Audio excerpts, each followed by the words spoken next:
Have you tapped into your local network as best you can? Are you as active as you'd like to be? There is probably a big opportunity for you to increase your visibility amongst your local community. And today, we're talking all about how you can do that with some simple and fun collaborations. I'm joined today by Melisa Rose, who is a studio owner and a podcast host and a pro when it comes to visibility for brick and mortar businesses. And we're going to be talking all about how you can work with other local businesses to grow your network and increase visibility amongst your local community. Well, hi there, I'm Seran Glanfield. I'm a business and marketing strategist just for boutique fitness studio owners like you. If you're ready to be inspired and make a bigger impact, you're in the right place. All you need are a few key strategies, the right mindset, and some support along the way. Join me as I share the real-life insights that will help you grow a sustainable and profitable studio. This is the Pilates Business Podcast. So welcome back to the Pilates Business Podcast. I'm Seran, and I am thrilled that you are here with me again today. And I'm really excited because I am joined today by the amazing Melisa Rose. Now, Melisa isn't our typical guest. She actually runs a dance studio, and she is going to be talking to us today all about how she built and grew her business and one of the tactics that she uses to grow her business, but also the tactic that she is really passionate about helping other studio owners and brick and mortar businesses to help them to build their business as well. So Melisa actually started her business in 2009. She actually worked, like many of you, out of her own home, teaching the art of dance to students of all ages, young and old. And she is also a mum of 5, you guys. So she did this while she had her babies right there next to her in the pack and play. And she has worked her little tushy off, and she has built a business that is thriving right now with nearly 14, I think a team of 14, and an online membership called Dance on Demand. So she really has grown and evolved her business. And today she's going to be talking to us all about collaborating with other businesses in your area. So welcome, Melisa. Thank you so much, Seran. So great to be here. So great to be with your tribe. Excited to share. Awesome. So I've given folks like a little bit of an intro into how you got started, but you've been in business now for, 12 years or so. Mm-hmm. So tell me a little about that journey and how you came to build and grow, going from working from, the basement of your house to a team of 14. That's a big, big jump. Mm-hmm. And I'm sure it wasn't always easy. I'm sure there were twists and turns along the way. So I'd love to hear a little bit more about that to start. Thank you so much. Well, hello, everybody.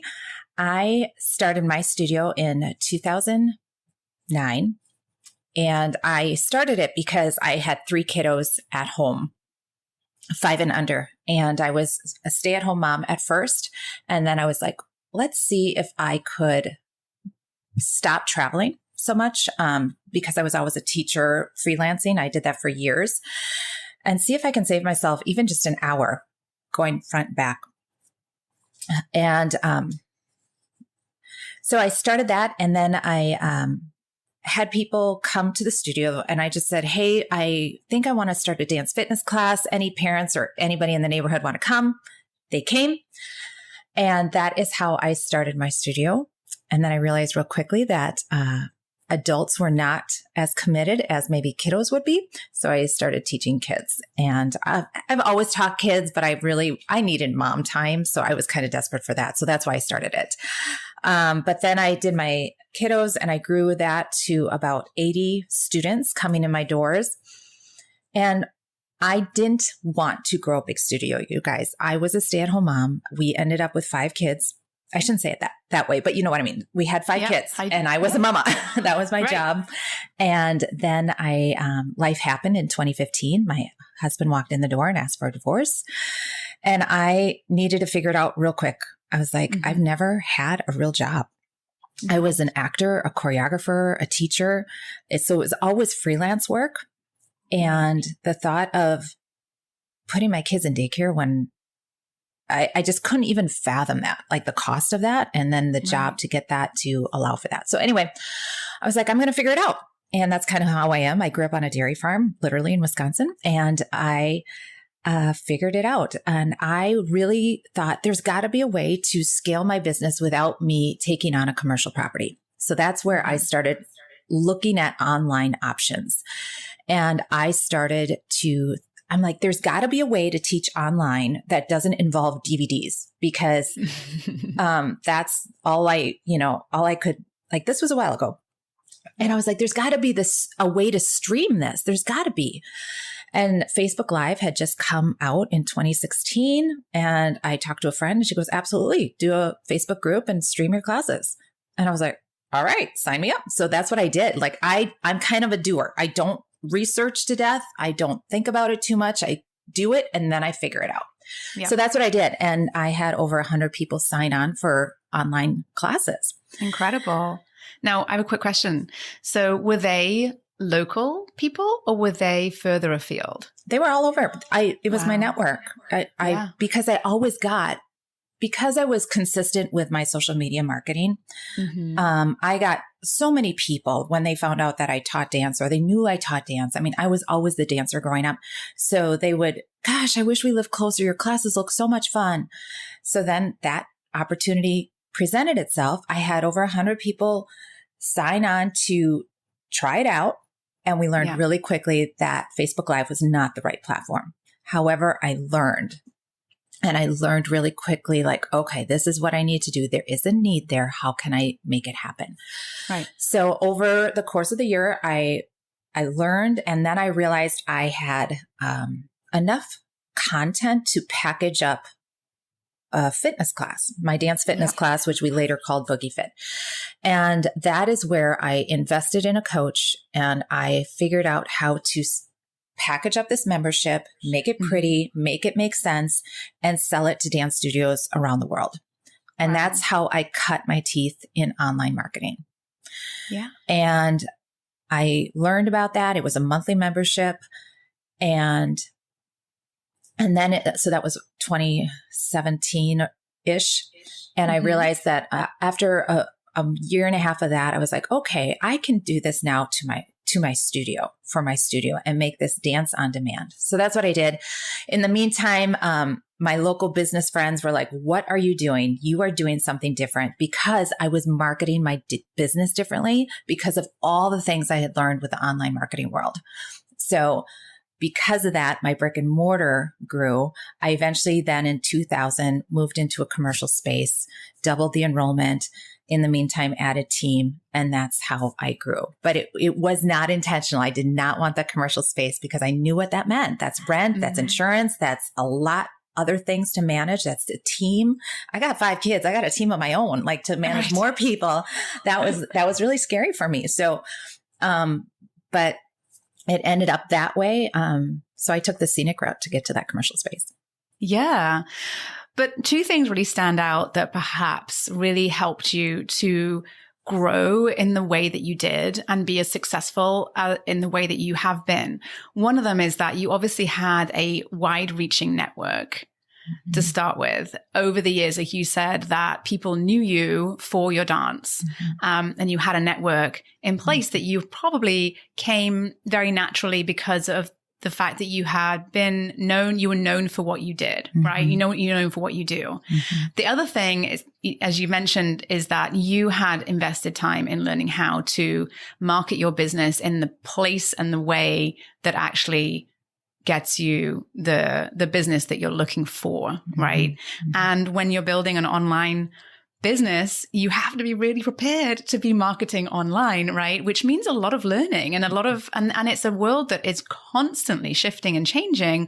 You know, what worked 5 years ago in the online marketing space is not the same as what works right now. And it's a fast learning curve, and you have to kind of keep up with it and move with it. So it seems to me that you've really embraced, you know, as you're taking your love for dance, your love for teaching, and shared it with the world, but you've also really developed and learned those skills that has helped you get there, invested in those. It's so fun sharing my story and what people take from it. That is true. People will always say, talk to your network, your immediate network, and let them know. And I didn't realize I was doing that. Right. Because it did come naturally, and people have called me an influencer, and I don't think of myself as an influencer. I like to connect people, and I'm just sharing what I do, very just like, hey, this is what I do. Part of it is, I think, dance studio, that's kind of a unique, job per se, business. And then the other thing you said about learning, I made my car a university. With 5 kids, I was running around. So that was my university. I was listening all the time, you guys, to podcasts or books. And the kids would watch the video. So I was like, I'm putting my earbuds in and I'm listening to a book or something to help me. So my van was my university. Awesome. I love that. I love that. So a lot of what has helped you develop, obviously, is your network. And I'm sure that a part of that, and what we're here to talk about today, is how to collaborate with other businesses in your area as a way to really build and grow that network, right? And I feel often when you're, you're a studio and you're working on your own and you love what you do, but you are, hold on, we're back. Yep. If you love what you do and you are, you're building and growing, and you get to kind of a certain point where you feel like perhaps you've kind of, fleshed out your own network, and perhaps you're kind of stuck as to where to go next. And even if you have, active online, that often isn't as immediate as perhaps and some other ways, right? Some of the ways we might talk about. But finding collaborations with other businesses is something that I really recommend studios do, any business owners really. And there's a lot of different options available. So what did you do, or what do you see as working well when it comes to using that type of a tactic? Absolutely. Collaboration is my number one way I tell businesses to grow, because it's it's a hands out way of growing. It's like, how can I help you? And when your hands are open, you can then receive. So when we collaborate, we are giving, we are sharing, we are helping. Okay. And we also have to keep in mind, all of us are local brick and mortars. We're all in our community. We need our community to support us. So that relationship and relationship of know, like, and trust is the number one way people come in our doors. So how can we do that more in our community? So, by giving, sharing, and helping, but your community also likes to see that. All right. So much of business is subliminal. They're seeing what you're doing in the community.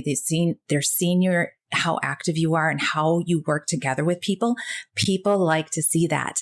I love it when my clients, or not even my clients, they say, I see you everywhere. And then I see how you're working with other businesses or supporting other things. So that's what I'm going to talk about. So workshops is a great way to do a collaboration. So I'm going to give you 3 C's. The number 1 is connection. You want to be intentional about the other business. And I'm going to say business because we're businesses, how we're going to connect and make it make sense for both of you. Okay. So I'm a dance studio. Here are a list of businesses that I have worked with. I've worked with dentists, acupuncturists, photographer, childcare center, health food store, wineries, library, amazing, hospitals, fitness clothing, physical therapists, chiropractor, because my family is young families. Okay. So those businesses make sense to work together with. So some of them have been a workshop. Some of them have been an event. So we do drop and go date night at our studio 1 Friday a month. The dentist sponsors that. So that way they're getting publicity and we're getting, so they pay that. So when I say sponsorship, they're paying to get that advertising and get their brand in front of those kiddos that they want in their dentist office. We do a workshop. We've done a lot of workshops, but one workshop that's been very successful is our physical therapist. And this is a physical therapist that specializes in women's health because we have young families. So these mamas just had babies. Okay. And they want to walk through life and jump through life and continue life. And that workshop was a very well attended workshop. because it served the need of these mamas. Yeah. All right. So what are those businesses in those wheelhouses that make sense? So as you think about those people that you want to connect with, I do want you to think about how are they going to be to work together as far as promoting it? Okay. Right. Like I said, I'm super intentional with my marketing. Mm-hmm. As much as I want to work with this chiropractor, I know that she's not going to promote it very well. So I'm going to pick this other chiropractor because I love them too, but I know they're going to work and do the work of promoting it on their end. Okay. Yeah. So we want to be really intentional there because we don't want to be doing all the work. It's called a collaboration. We're working together. Okay. So are they going to promote it, share it, market it in the way you want? Yeah. So that's one part of the connection. Another way we do this is through charity. We're doing that right now. So this is the season of giving. So we think of different charities. We used to do one a month in our studio and really highlight it and share, like, the dancing studio would match financially, or we would take donations or something. And that's just a great way to show goodwill, but it's also like another collaboration. Okay. Right. So we have workshops, we have events, and then I have charity ways that we can collaborate. Incredible. Yes. And when you mentioned whether or not the partner would also promote it, does that tend to be something that you find is that you tend to be the one to coordinate that? Do you come together? Does it just sort of depend on the individual business that you're working with? That's a great question, because that leads me to number 2, which is communication. All right. So we established who the person was. Then it's the communication part, which is the most important. I'm going to pick on the physical therapy workshop that we had because it was a really great event and it's sold out, but it was done well and it was communicated well. So we chatted and we decided, okay, who is going to create the landing page and create the link? Are we each going to sell it separately in our businesses, or is one of us going to head it up and have the link and then share it? So that way ticket sales are just in one spot. We don't have to worry about like, oh, you got 10 and oh shoot, I got 12. Now we're sold out, and that stuff. It just keeps it simple. And I know that seems so simple and like logistic stuff, but that's the stuff that falls through the cracks and makes it 100%. A yucky experience. So if your ducks are in a row, it just keeps it simple. So we just had a Google Doc that we shared. We shared the pictures, we shared the copy, and then I created the link where they could get tickets. And I think back then it was just an Eventbrite link. Like, it was super easy. And that way it was just one link. Everything was all in a row. And then it was communicated that you will get the leads and the addresses and the emails, as well as I. And that was done. So that communication factor of who's going to do what. Are you going to share it on your stories? Are you going to share it in your Instagram? How are you sharing it? So listing out, maybe you list out the expectation. Like, I want this posted at least once a week. Are you going to email it to your list? Is it going to be on your blog? Do you have a podcast? Is it going to be on the podcast as well? So all those things, just, check off the box what you want or what you expect with this, because that's a lot of time and resources. And usually you're not getting paid until the event happens. If it is a ticketed event, maybe it's just a free event. So you're still putting things out there. You're putting your energy and your time into that, you guys. So that's money, and you want it to go well. Okay. Because it's more people in your doors. So really going through that communication. And how far in advance do you find you need to sort of start working together? I mean, obviously you have some relationship with that person already or that business already. And so you'd go to people perhaps you've met before, or perhaps not. Perhaps you go to them with this idea of collaboration for a particular event, or some other event. And how long does it take to kind of pull it off? What do you say? I love that question, right? Because we all have our schedules. We all have our things going on. I am intentional about, I go to networking events and looking for people to collaborate. But I find that I'm looking for my business 6 to 12 months out, because things are led out. So that's where the connection starts, maybe. But if it's somebody I already know, I know we want to have some stuff in January, February, but I've already talked to them back in October. So I'd say between 3 to 6 months of like getting that connection going out. Now, as far as marketing it out to your people, I like 6 to 4 weeks, like having it there. Yeah. Yeah. And you want to be thoughtful about what else you have going on during that window of promotion as well. So you don't want to overwhelm your audience with too many different events, different promotions. And so it's always a smart thing to sort of map out all of that on your marketing calendar, right? And, when you can drop in a couple of events with some local other businesses as well as perhaps your own events or promotions or challenges you may have going on inside of your own business. So you kind of have to start thinking ahead and be pretty organized, right? Right. Yeah. Right. All right. Look at that. So you mentioned calendar. 3 C's. So we had connection, communication, and then finally the closing. Right. So the event happens, you go through that. And a lot of times they'll be like, great, good job. Yay, that was fun. But I am always looking to improve. I want that connection. I want that collaboration, whether we do another event or another workshop or charity event, whatever it is.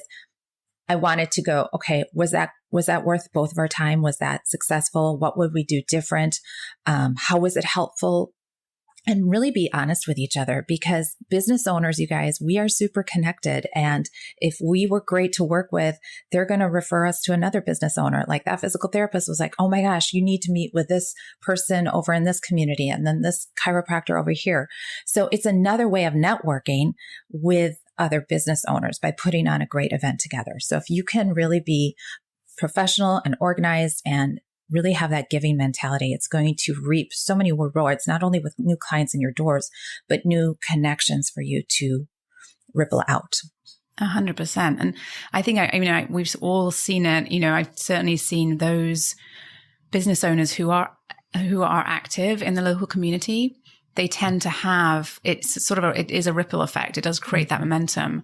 And so once you do 1 or 2 of these types of collaborations, you may find that instead of you going out to seek them, they might come to you as well. People might pick up the phone and you be the person they call because they've seen that you do that sort of thing as well. And so it's sort of one of those things, like you said, if you open up your hands and you receive, and it's really important to be also the one that is taking the action and not waiting for it to happen to you, but to go out there and make it happen. And you'll find often, I think that a lot of studio owners, especially if you're solo working on your own in your own business, or you have a home studio, that you often feel like you're not there yet, you're not ready yet. But I don't think that has to be the case at all. In fact, you'll find that a lot of other business owners feel the exact same way as you. So if you can be the one to reach out and introduce this idea of a collaboration and make it as fun as possible for each other, that energy will also then, follow through into the event that you will be hosting for your clients and for your community around you. So it does create this very positive force, I think, in your business and your community. And I think that, your most clients like to support this type of initiative amongst local businesses as well. Is that what you found, Melisa? Absolutely. Like I said, it's that warm fuzzy that your business gives off when people see that you're working with other businesses, you're promoting them as well as them promoting you. It's just a great thing. I'm just a huge fan of collaboration. Yeah.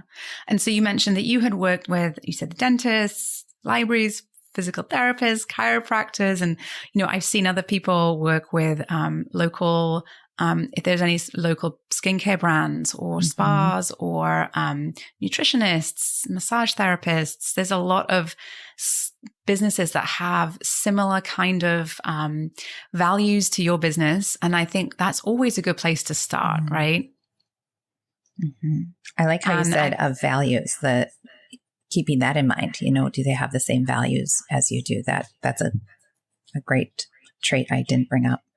Yeah, I think that, if you're looking around your local community, you're probably as a business owner drawn to certain other businesses. Your interest, you kind of are drawn to them. Perhaps you're already a client of theirs. Perhaps you go there to buy juices or buy lunch, or, there's lots of different ways that you can collaborate. I've seen studios collaborate with local coffee shops. I've seen studios collaborate with massage therapists and acupuncturists, and even small retail boutiques in town. There's a lot of crossover for opportunities for trunk shows or shopping events, which tend to be fairly popular, and a great way to create buzz. And, a lot of what we're trying to do here is, yes, we want to broaden our network locally, 100%, but we also, it's also nice to have fun things to be able to talk about with your clients, as a way to, bring your community together and grow your network. And so there's a little bit of everything, and this is such a great topic. Mm-hmm. I like that you brought up that fun aspect, because it kind of takes the weight off of selling.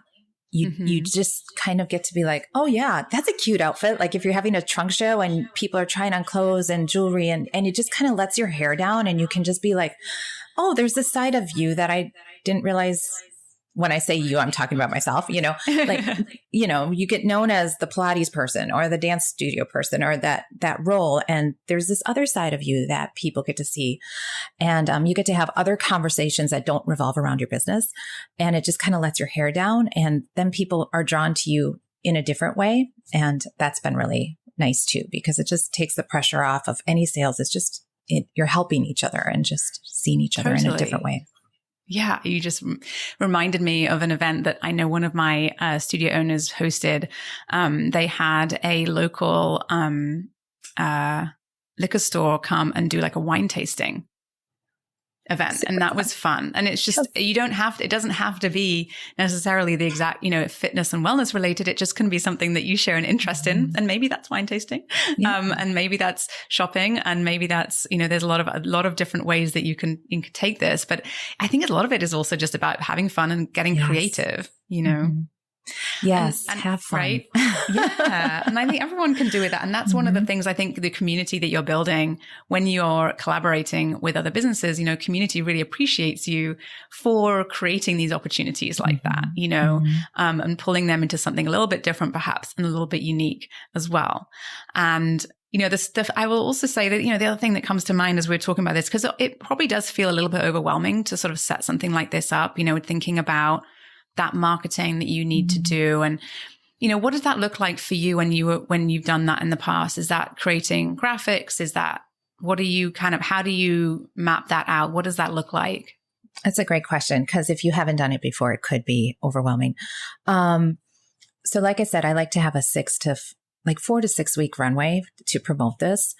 And maybe I'm like the physical therapist, or even our Drop and Go, we have one graphic that we put in our rotation for social media, but I'm pretty strict with my email list and how much we email them, and making sure that is because that's our number one way to get people to buy. So I make sure we get it out to our email list. And like I said, with that communication piece, having the copy, having it all set up so that each party is emailing our people, putting that social out. I also, there's been times I personally invite people, like just voice memo them or text them along with that graphic. We are bombarded so much. And it's funny, like you said earlier in the conversation, what worked 5 years ago doesn't necessarily work as easy right now.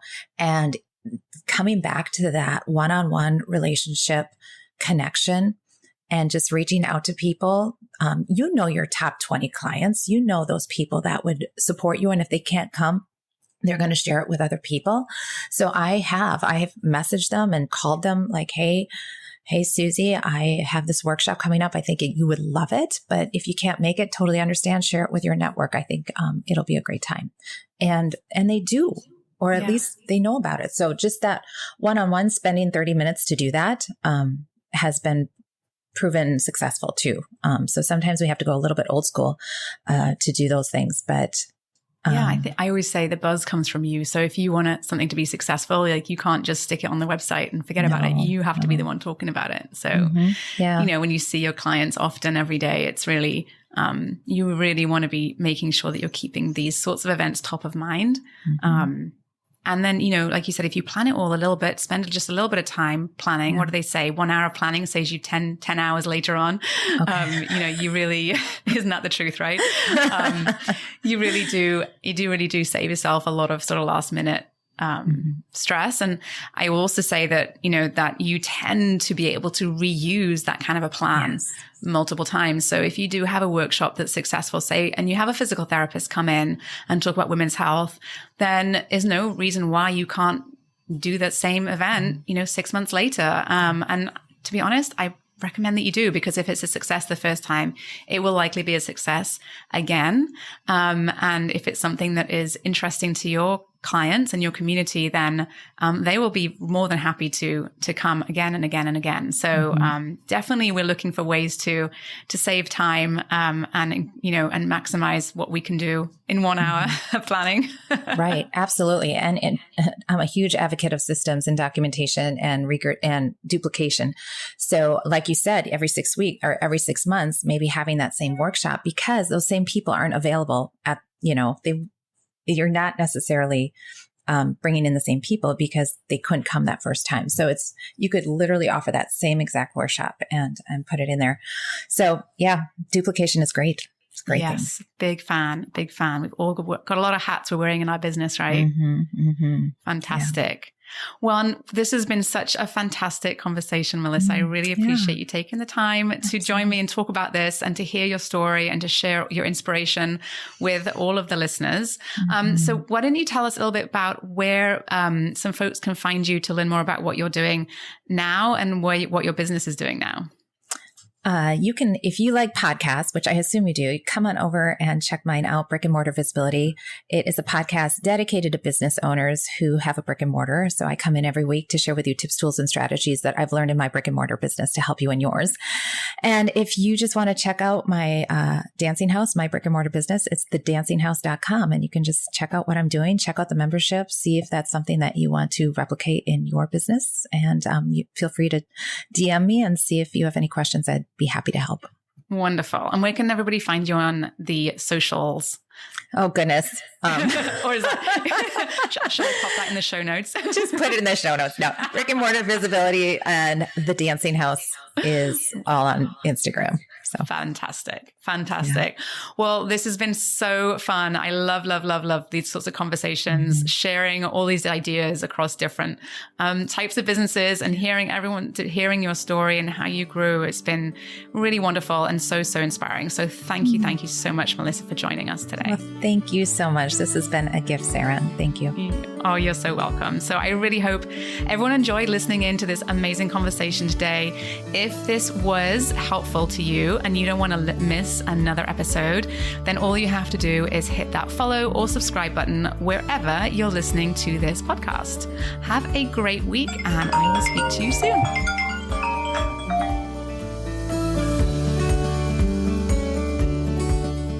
Did you love this episode and want more? Head to spring3.com and check out my free resources that will help you run a profitable and fulfilling studio business. And before you go, one last reminder, there is no one way to do what you do, only your way. So whatever it is that you want to do, create, or offer, you've got this. Thanks again for joining me today, and have a wonderful rest of your day.